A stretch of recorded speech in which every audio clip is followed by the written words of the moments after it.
So I'm hoping today's video is the start of a new series, and I gotta be honest, if it is, I believe it will be my most exciting video series to date. In this video and in this potential series, I'm researching some epic basketball stories about some of the greatest players of all time. I'll do my best to research these stories and figure out what specific games they're talking about, and I'll also do my best to inform you guys on the details of the event. Today, I have a story from the legendary Boston Celtic Kevin McHale, as he explains his favorite story about his longtime teammate Larry Bird. Take a listen. I want you to go back. I want you to go deep into time. Okay. You and Larry Bird, teammates for a long time. What's your best Larry Bird story? I think the story that sums up Larry the best was back then when we flew commercial, we didn't fly private. We played in a Tuesday night game in Cleveland.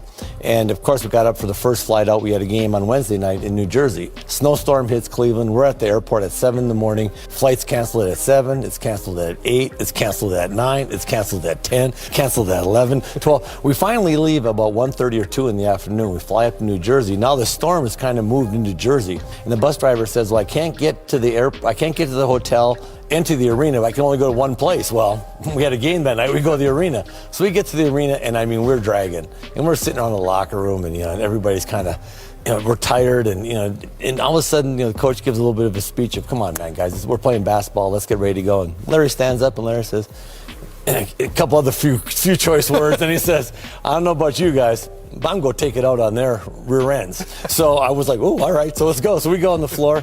Albert King sitting there. Larry walks up to Albert King and goes, don't take this butt whooping personally. I've been eating hot dogs all day. And then Albert King looks at him like, you've been eating hot dogs all day? What's that got to do with me? And we went out and just hammered him. I mean, we terrorized them. And that was Larry. There was no excuses. I mean, he just played. And I tell you, that was just his competitive nature. But a day when you fly all day and eat hot dogs in the airport, best thing was Albert's look on his face like, what hot dogs got to do with me? So here's the thing. I did the research, and this never took place exactly the way that Kevin McHale described it.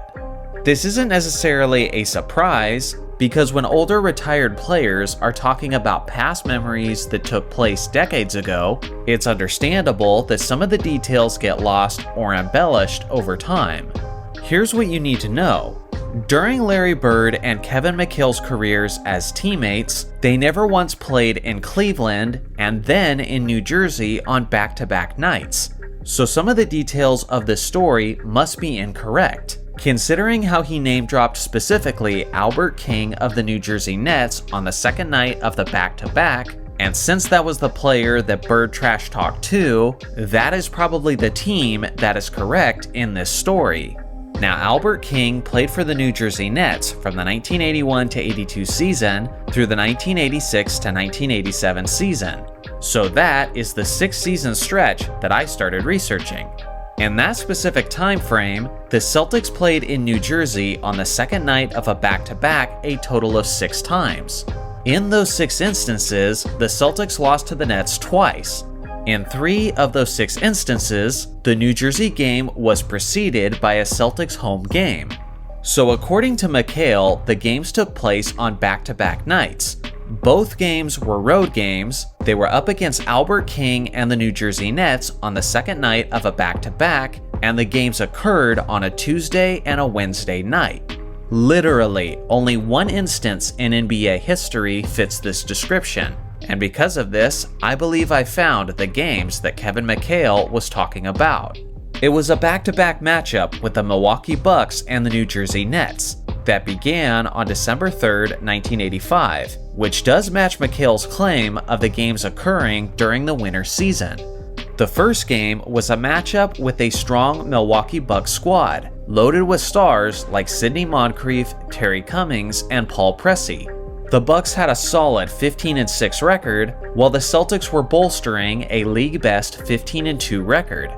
On the first night of a back-to-back, it was actually Kevin McHale who stood out with a dominant performance, as he dropped 29 points, 10 rebounds, 4 assists, 2 steals, and 5 blocks, on a tremendous 11 of 16 shooting from the field. Meanwhile, Bird was being guarded by the lockdown defender Sidney Moncrief. And as a result, he didn't have his best performance, as he finished with 18 points, 9 rebounds, 5 assists, and 5 turnovers on 8 of 18 shooting. Regardless, the Celtics finished the game strong and won this epic battle of Eastern Conference contenders with a final score of 112 to 109. But this is when the story started to become interesting and unique. According to McHale, the Celtics were sleep deprived, they were physically exhausted, they were frustrated with all the flight delays, they were uncomfortable from riding coach, and now they had to play the second night of a back-to-back against a playoff-bound New Jersey Nets team, who had star players like Otis Birdsong, Michael Ray Richardson, and Buck Williams. After a miserable evening, morning, and afternoon of eating awful airport hot dogs, Bird was ready to execute his wrath on Albert King and the New Jersey Nets. Now, based on McHale's explanation of the story, you would think that Bird just exploded for about 50 points or so, while being loaded up on nasty hot dogs. But that actually wasn't the case, if this game was in fact the game he was talking about.